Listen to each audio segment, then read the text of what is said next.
हमको लग रहा था कि हम सुनते ही रहे, रसगुल्ला जब खाने को मिले तो उसके बारे में बात करने का कोई फायदा नहीं है। लेकिन हम तो सरकार के दरबार में जैसे विद्यार्थी लोग लगाते हैं ना, उपस्थित सर की टिक लगाने लगते तो हम भी अपनी हाजिरी लगाए। आइए मैया के दरबार में बैठे हैं और माँ की उंगली पकड़ के माता जी के बगीचे में चलेंगे। छोटा सा एक पद करते हैं, सब लोग बोलिएगा। मैया भूल नहीं जाना, मैया भूल नहीं जाना,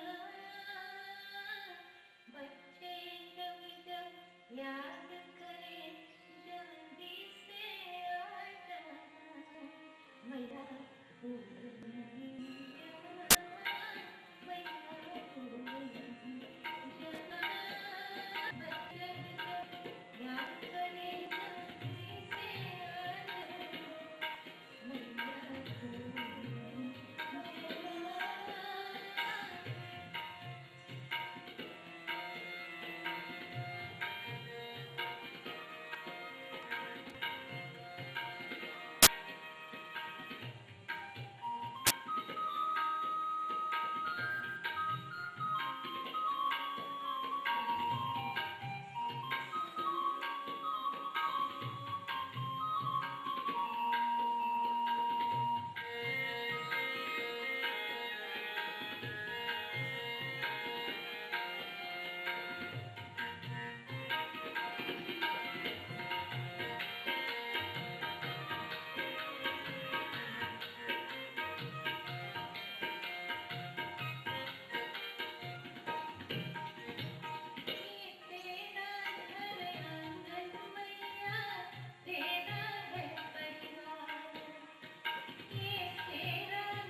जगत जननी मैया की।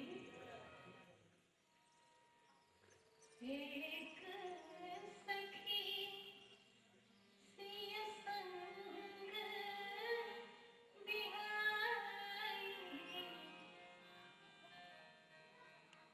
आइए माँ की उंगली पकड़कर चलते हैं उसी वाटिका में। ये सत्संग की वाटिका है। संत सभा चौदिसी अमराई, यहीं पर राम जी मिलेंगे। जो कोई संत मिल जाए तो समझ लीजिए कि भगवंत के मिलने में अब देर नहीं हो। और हमारे बाबा जी तो मानस में कहते हैं कि भगवान से कभी मांगने का अवसर आवे तो भगवान से एक नहीं 1000 बार सत्संग मांगना। बोले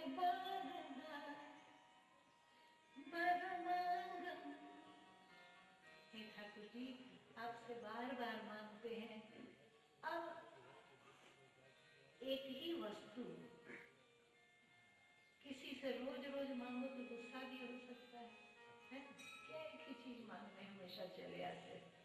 और बंगाल में बोलते हैं ना कि भद्र लोग के की बारे बारे बोलते रहे, बड़े लोगों को बार बार बोलना पड़ेगा, क्या दे दीजिए दे दीजिए। तो कहते ठाकुर जी बार बार मांगते हैं, लेकिन बार बार एक ही चीज मांगते हैं, इसके लिए मालिक गुस्सा मत होना, गुस्सा मत होना। अरे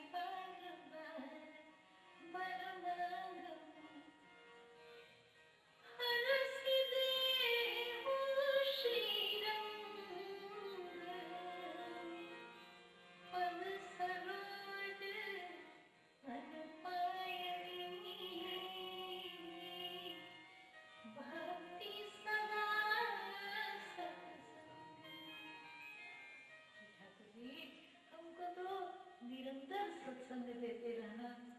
तो माई की कृपा से सत्संग की वाटिका मिल गई है और सदगुरु की प्राप्ति भी हो गई है। ये जो किशोरी जी की सखी हैं, ये तो सदगुरु है ना। और समर्थ सदगुरु चाहे, धनुर्दास की कथा आती है, सुनते हैं किसी नर्तकी पर वो आसक्त थे। वो जब चलती थी तो उल्टे पैरों ऐसे उसका मुख देखते हुए चलते थे। संत की कृपा दृष्टि हो गई। कहा क्या देखा तुमने इस नर्तकी में? कहा इसकी आंखें बहुत सुंदर। हाथ पकड़ के ले गए ठाकुर जी के मंदिर में। वही मूर्ति रोज देखता था धनुर्दास। पर आज जब सदगुरु ने हाथ पकड़ के कहा कि देखो इससे सुंदर आंखें क्या उसकी, एक पल में जीवन बदल गया। महाराज शिष्य यदि प्रपन्न हो तो सदगुरु की कृपा असंभव को संभव कर सकती है। पर बात है कि आजकल तो चेले भी गुरु ही हो जाते हैं ना। झांसी में हमको एक महात्मा मिले थे तो बताते थे कि एक गुरु जी थे, उनके 2 चेले थे, बहुत आलसी थे दोनों। तो एक दिन महाराज जी पूजा करने बैठे तो देखा कि तुलसी नहीं है, तो बोले बगीचे से तुलसी लेके आओ। तो चेले उनके बड़े आलसी थे। तो एक ने कहा कि गुरुजी हम तो पहचानते ही नहीं है कि तुलसी होती कैसी है। तो दूसरे ने सोचा कि ये तो पहचानता नहीं है तो हमको जाना पड़ेगा। तो उसने कहा कि अरे बेवकूफ, तुलसी नहीं पहचानता? अरे केले जैसे बड़े बड़े पत्ते होते हैं। तो गुरुजी ने कहा कि हमें लगता है कि तुम दोनों ही तुलसी जी को नहीं पहचानते। वहाँ महाराज हम तो नहीं पहचानते। कहा अच्छा कोई बात नहीं पहचानते तो हमारी चौकी तो उठा सकते हो। हमारी चौकी उठाओ, हमें बगीचे में ले जाओ, हम तुलसी उतारे। तो चेले चौकी लेके क्या करते, बगीचे में गए और वहाँ गुरुजी ने तुलसी दी और फिर कहा अब हमको फिर वहाँ ले चलिए, हम जाओ। फिर बोले अब तो तुलसी पहचान लिया, अब तो न भूलो। बोले नहीं महाराज, अब 7 जन्म में नहीं भूलेंगे। ऐसे ही चेले होते हैं। गुरुदेव की कृपा असंभव को संभव करने वाली। और कितनी करुणा है माता की, कितनी वत्सलता है कि श्री किशोरी जी पूजन कर रही हैं और वहां से निकल के चली आई किशोरी जी के लिए सुभग वर का संधान करने के लिए।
होकर श्री किशोरी जी के पास आई।